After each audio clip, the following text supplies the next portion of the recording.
I read a very scary scenario where a nuclear-tipped cruise missile was launched at Diablo Canyon nuclear power plant.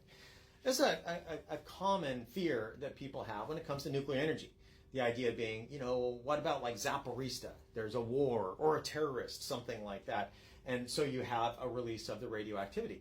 And that's a rather common fear, but let me kind of help put that in perspective. The reactor containment is designed to withstand a jet impact already.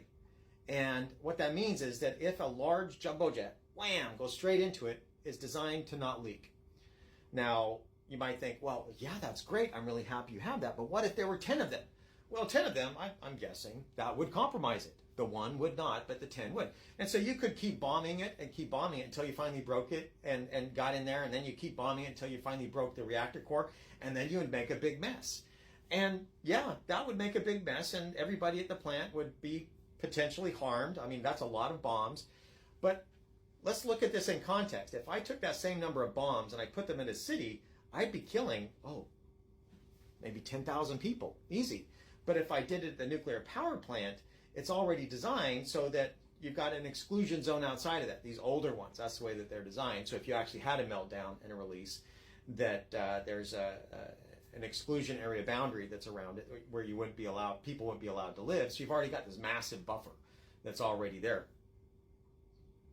And if you really wanted to kill people, you'd actually be bombing them, or you'd be bombing the transmission lines. That only takes one, and that takes out the electricity. So the real purpose, the only benefit to spending all of that ammunition on a nuclear power plant is really just to scare people.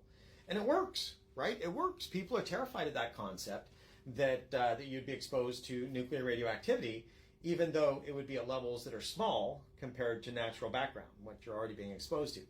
But I mean, that requires a technical understanding of it, and not a lot of people have that. That can be rather rare. And so it's a genuine fear that people have, even though there are far more risky things that are out there. That one tends to scare people because it's nuclear and it's some fun science, but I think it's fun science. But hopefully that helped put it in context. Thanks for the question. Hope you enjoyed the video, and y'all have a fantastic day.